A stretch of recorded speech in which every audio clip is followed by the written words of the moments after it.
Estimados y estimadas estudiantes, ¿cómo están? Buenas tardes, ¿cómo van? Bueno, hoy no cuento con la asistencia, pero espero que vean con calma esta web que he preparado, esta primera web para este curso. Entonces, me gustaría que pues me hicieran saber sus inquietudes y el día de hoy pues ya va a culminar nuestra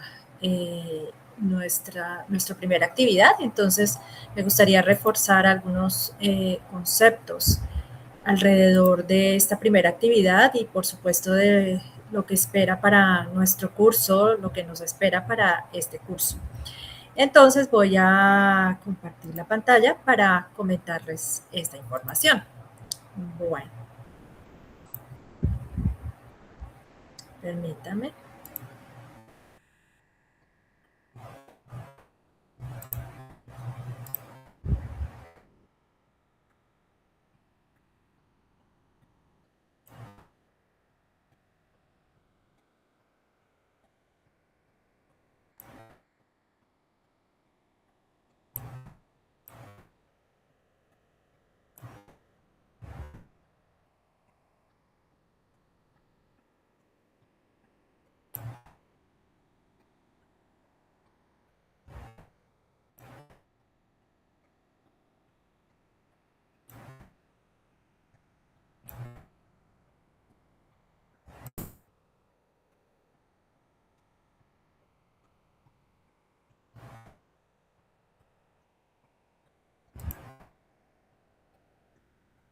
Bien, espero que puedan ver la información. Entonces, bien, se trata entonces de nuestra primera web de gestión del curso Gestión de la Mediación Cultural, que pertenece a la maestría en comunicación de la Escuela de Ciencias Sociales, Artes, Humanidades. Me presento, mi nombre es Natalia Velázquez, ya pues había hecho una previa presentación en el foro de nuestro curso. Y pues hoy, como les contaba, vamos a trabajar algunos conceptos importantes para el desarrollo de tanto de este curso como de la tarea en la que estamos en este momento mmm, navegando, pues, y que van a entregar el día lunes. Entonces vamos a trabajar varios conceptos, entre ellos el primer concepto que me parece importantísimo es el de la ecología de los saberes. Y vamos a aterrizar las sublíneas de investigación que están enmarcadas dentro de la maestría en comunicación. Y esa sublínea de investigación en particular es la de gestión de la comunicación, para que la tengamos en cuenta como esa gran sombrilla o ese gran paraguas que alberga unas categorías y subcategorías de esa sublínea de investigación de la gestión de la comunicación. Vamos a mirar esas categorías en detalle con lupa y vamos a mirar las subcategorías de la mediación cultural, que es una de ellas, ¿vale? Entonces, primero que todo, me gustaría abordar el concepto de ecología de los saberes, porque pues revisando obviamente el cuaderno y el documento donde están consignados estos elementos teóricos y conceptuales, hay un concepto que me parece importantísimo y que realmente es el que destaca o más bien encierra el ADN de lo que es la maestría en comunicación y de lo que pues obviamente tienen que ser los cursos en la maestría en comunicación. Entonces, una ecología, ¿no? Estamos hablando de la ecología de los saberes. ¿Qué es eso de la ecología de los saberes? Pues tiene que ver con la promoción de esos diálogos entre el saber científico y el humanístico. Es decir, previa, digamos que en unas situaciones académicas previas, muchos años antes, estaba siendo muy preponderante el conocimiento científico frente al conocimiento de saberes, ¿cierto? Casi siempre se invisibilizaba o se le daba muy poca luz o posibilidades de difusión a esos saberes. Y hoy en día, pues, realmente hay una especie de combinación y simbiosis que resulta muy interesante y pues ese es como el ADN tanto de la Universidad de la UNAD como el ADN en la maestría, entendiendo esos diálogos entre la ciencia y el conocimiento ancestral. Entonces, esos saberes populares, esos saberes tradicionales, urbanos, campesinos, provincianos, y en general lo que enmarca la cultura indoamericana son saberes que están circulando en la sociedad y que pues perfectamente tienen una cabida dentro de los discursos científicos.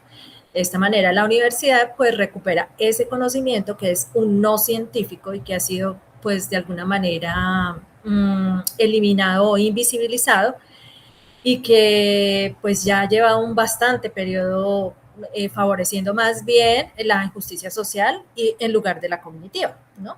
Perdón, sí, la injusticia social dándole preponderancia a la cognitiva, a los saberes y a la cognición, es decir, al conocimiento en particular, al conocimiento académico, y valga la aclaración. Bueno, nosotros tenemos una sublínea de investigación, como ustedes vieron en el cuaderno, que se llama gestión de la comunicación, ¿cierto? ¿En qué consiste esa sublínea, esa gestión de la comunicación? Se trata de darle una nueva mirada de pensamiento latinoamericano a esa comunicación que relaciona los procesos de la comunicación con la cultura. O sea, nosotros comunicadores estamos completamente inmersos en la cultura y particularmente en las experiencias que reivindiquen o le den un lugar importante a los receptores en esas culturas populares. Y lo sabemos, ¿no? Lo hemos sabido a lo largo de toda nuestra carrera de comunicación. Entonces, entender menos digamos, la gestión de la comunicación como un asunto de persuasión, es decir, de que los otros me crean, ¿cierto? Y de que yo soy quien tengo la verdad y la razón. Entonces, más allá de eso, es más como una posibilidad de esa revaloración del papel de todos los actores, no solo del mío como profesional, del mío comunicador, como comunicador, sino de todos los actores que participan en el proceso. Entonces, se trata de una democratización de ese proceso. Y bueno, el comunicador gestiona las dinámicas sociales, abordando con propiedad ese papel y pues pone en circulación pues muchos dispositivos provenientes de diversas áreas del conocimiento, con el fin de intervenir sobre los ejes estructurales de las problemáticas sociales, sobre los escenarios de las causas y no sobre los síntomas. Aquí es súper importante porque es poner la lupa, es decir, el comunicador es quien pone la lupa en esas particularidades. Y pues obviamente el comunicador es quien aborda esos dispositivos y les puede dar una mediación, ¿cierto? Los puede conducir y canalizar a esos conocimientos, ¿sí? Que pues en últimas lo que hacemos nosotros como comunicadores somos de alguna manera esos codificadores de esos conocimientos, ¿sí? Y esos conocimientos encausados a detectar, y no solo a detectar, sino a trabajar las problemáticas sociales, ¿cierto?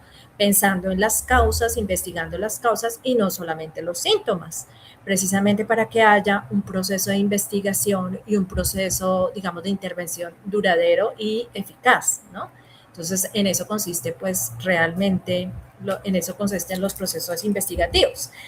Bueno, ¿qué pasaba? ¿Qué estaba pasando o qué estaba ocurriendo respecto a esas comunicaciones en términos organizativos, cierto? Entonces, hablábamos de que el funcionamiento de esas comunicaciones corporativas era pues el centro de atención de un enfoque de comunicación gestionado específicamente para ajustar los elementos que permitían un flujo de información direccional que respondiera más a unas lógicas empresariales y de difusión que realmente a unas dialógicas, participativas, tanto con los públicos internos como con esos públicos externos, tomando en cuenta el contexto de manera tangencial, ¿cierto? Entonces no hablábamos de la información de arriba hacia abajo, de abajo hacia arriba, sino de una información, ahora estamos hablando, que incluso llegaba a ser completamente dictatorial en muchos de los casos, sino ahora una información en donde se tenga en cuenta el contexto de manera tangencial,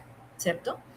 Bueno, la gestión es un proceso integral y eso implica el diagnóstico, la planificación, la ejecución y la evaluación de esas acciones que subyacen en una mirada muy global, en una mirada completa, sistémica, una mirada organizada y, por supuesto, orientada a un logro de objetivos, ¿cierto? Esos objetivos concebidos desde una intención de quiénes agencian y quiénes agencias, pues todos somos los que agenciamos, ¿cierto? En ese proceso comunicativo. Entonces, esa comunicación es el proceso de interacción social democrática que se basa en el intercambio de símbolos. Nosotros todo el tiempo, y lo decía yo como codificadores, pues intercambiamos símbolos o decodificadores por los cuales los seres humanos comparten y voluntariamente, y esto es supremamente importante, es decir, tú no puedes hacer intervención en una comunidad si la comunidad no está dispuesta, si no está, si no tiene la intención, ¿cierto? Entonces, esas experiencias, ese compartir experiencias bajo condiciones de acceso libre, igualitario, de un diálogo y de una participación. Y pues nosotros como seres humanos tenemos derecho a comunicarnos, todos, absolutamente todos, pues de tal manera que podamos satisfacer necesidades de comunicación, ¿cierto? Para el goce de los recursos de la comunicación, obviamente, ¿sí? De no ser así, pues perderíamos nuestra categoría de seres humanos. O sea, el ser humano que no se pueda comunicar, pues pierde una categoría importante de ser humano. ¿Listo? Bien, entonces la gestión de esa comunicación va ligada al desarrollo de una mirada comunicacional caracterizada, según Pietro Castillo, de acuerdo a la capacidad de reconocer en esas instituciones y en la sociedad en general lo que significa el intercambio, la negociación de significados. No siempre soy yo el que va a ganar, no siempre tengo la razón. No siempre tengo la razón y diversos puntos de vista, la capacidad de atender diversos puntos de vista, de entenderlos, de interactuar, de generar interaprendizajes, de esas tácticas de la palabra y el juego de diálogo, de la interlocución y la escucha. Y eso somos los comunicadores, ¿no? Somos capaces de todo eso y mucho más, obviamente, en pro de esas buenas prácticas comunicativas.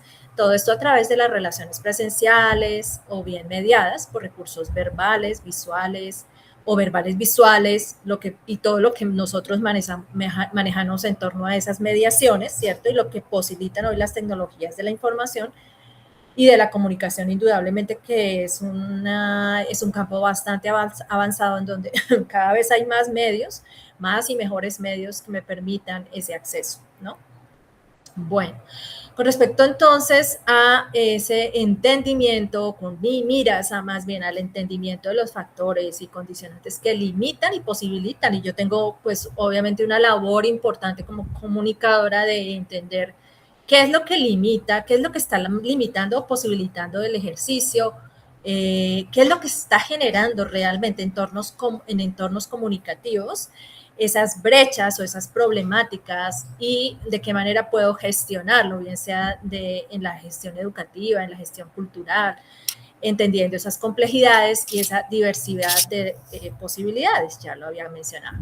Pues aquí entra entonces un concepto de práctica social y comunicación tomado de Uranga, quien lo definía así y me pareció súper importante en ese documento. En concreto nos estamos refiriendo a las prácticas de comunicación que se verifican y pueden ser reconocidas en el contexto de las prácticas sociales, o sea, a situaciones de comunicación protagonizadas por actores individuales o colectivos, entendiendo también que el proceso de individuación o digamos que las agendas desde el punto de vista de ser humano, de ser como individuo o de ser en el colectivo también, digamos, tienen una incidencia fuertísima, ¿no?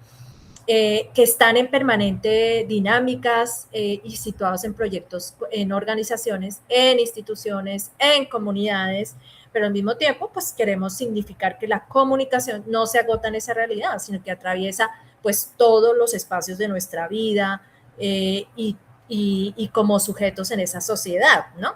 Entonces es importante. Bueno. Ahora, como entendamos un poquito las categorías y subcategorías de esa sublínea de investigación que se llama gestión de la comunicación.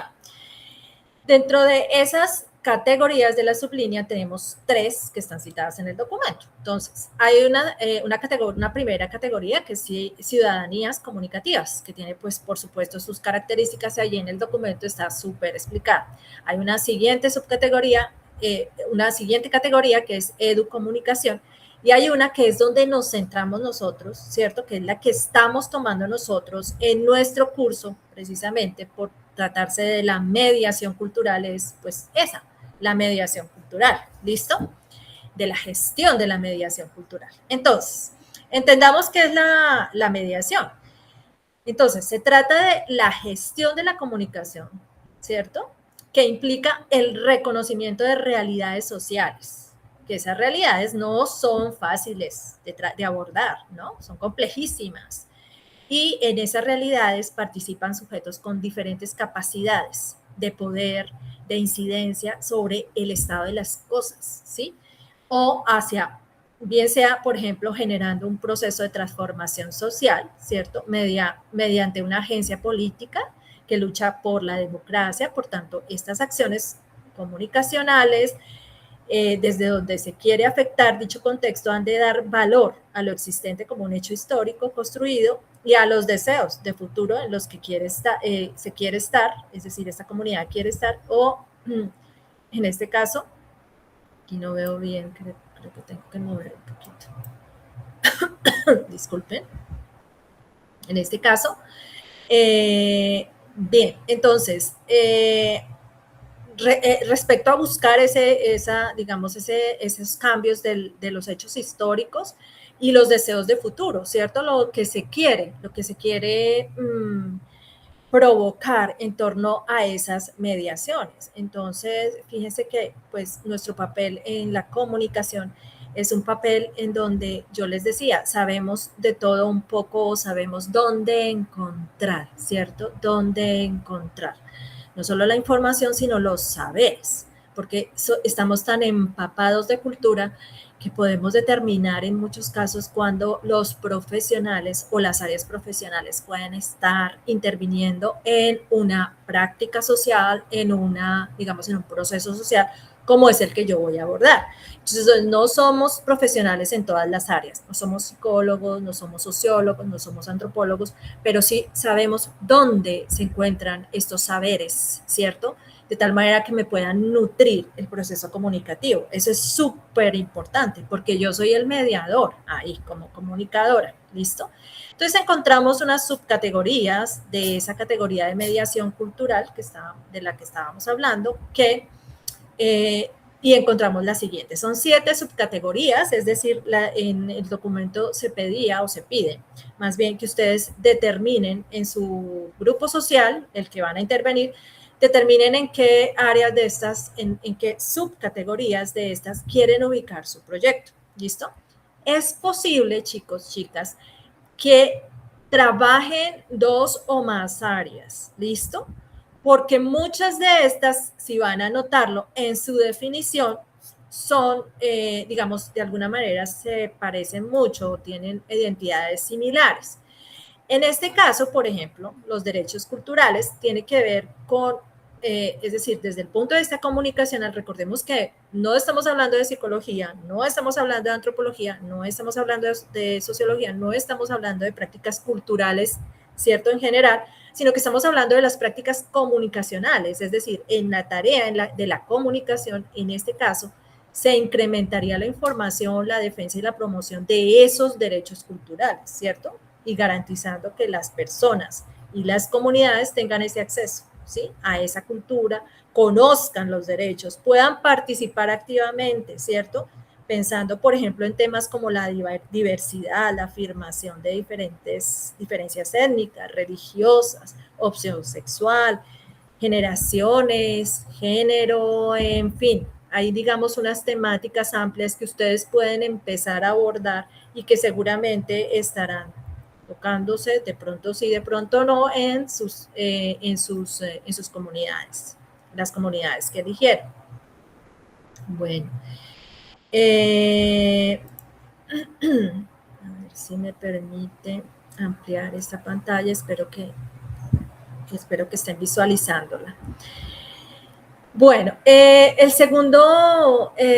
segunda subcategoría es la inclusión y empoderamiento informativo, expresivo y comunicativo. Y en esta subcategoría se trata de que pues haya un encuentro de capacidades individuales y colectivas, pues porque está obviamente inmerso el concepto de libertad de ideas, de sentimientos, de actuaciones discursivas, y pues aquí se trata de permitir esa posibilidad de libertad de palabra frente a los otros, ¿cierto? Y como comunicadores, por supuesto, somos actores activos. Entonces participamos y contribuimos a esos movimientos y a esas redes sociales que permitan ese tipo de expresiones, ¿no? Bueno, en cuanto a los procesos de cohesión, la tercera, procesos de cohesión o conformación de tejido social desde solidaridad y para la generación de comunidad, se refiere a la coexistencia de diferentes visiones del mundo, ideologías, prácticas, representaciones, y la posibilidad de entretejerlas, ¿sí? Para darle un sentido a la existencia en comunidad, como seres humanos, como individuos y como seres en comunidad, ¿no?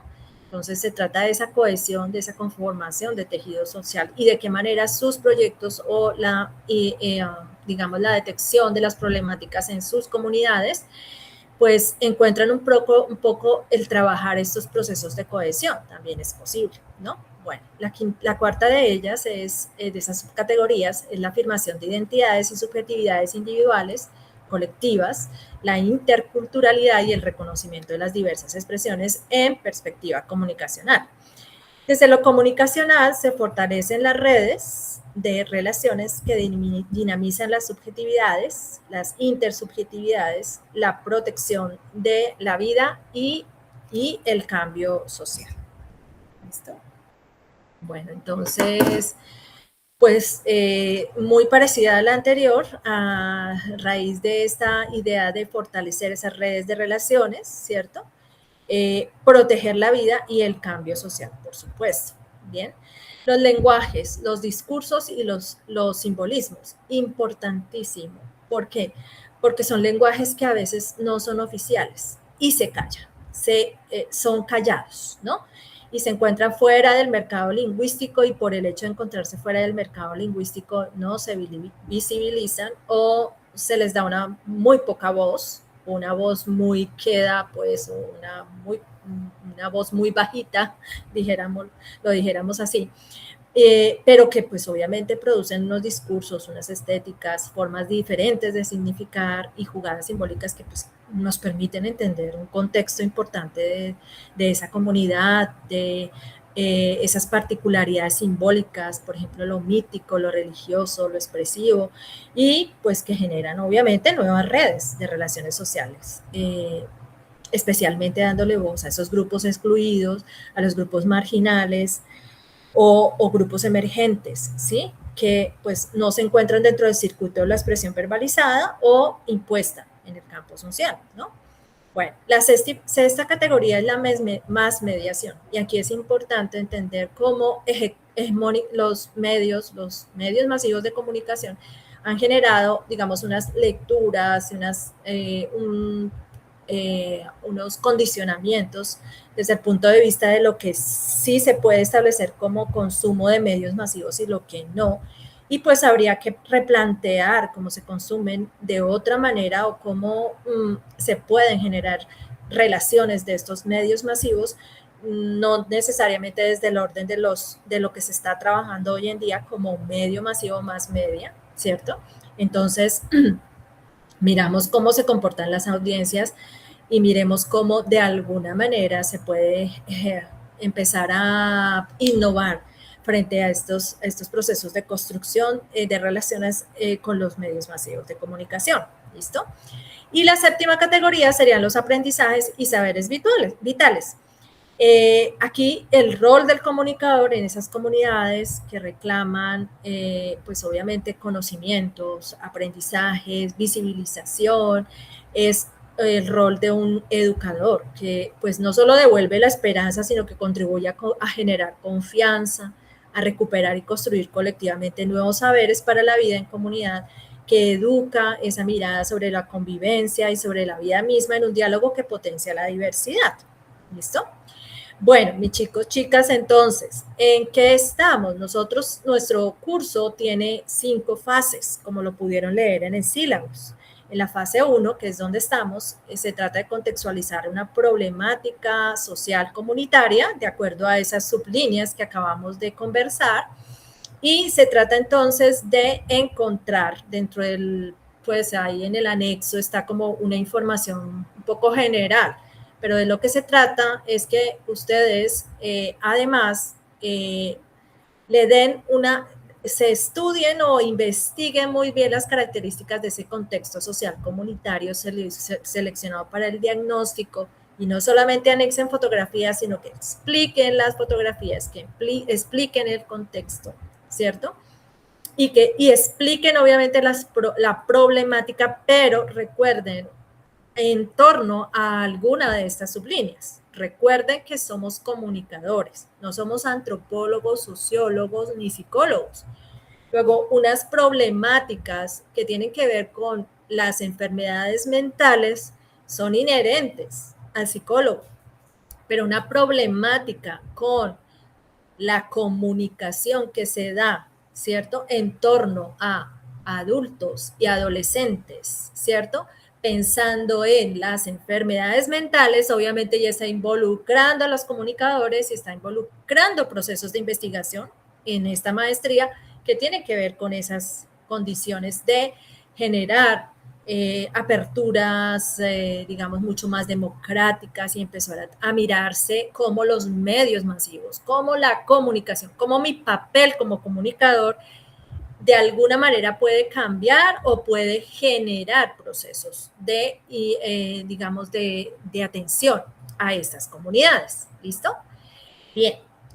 Recuerden que en esta fase 1, la evaluación, la rúbrica de evaluación está también contemplando 2 tipos de puntaje. Uno, la socialización en el foro de esa comunidad que elegiste y la problemática y las sublíneas y la justificación de las sublíneas. ¿Listo? Revisen, por favor, muy bien las guías. Y además, la intervención o más bien el análisis y el apoyo que le das a uno de tus compañeros. Resulta que ese grupo es pequeño, ustedes solamente son 2 estudiantes, ¿listo? Entonces, digamos que ese segundo factor es un factor que no va a ser tan fácilmente solucionable. No le voy a poner tanto problema en esta fase, pero por favor, sí tienen que intervenir en el foro, sí o sí, por favor, para contar la comunidad, a contarnos la comunidad, las sublíneas,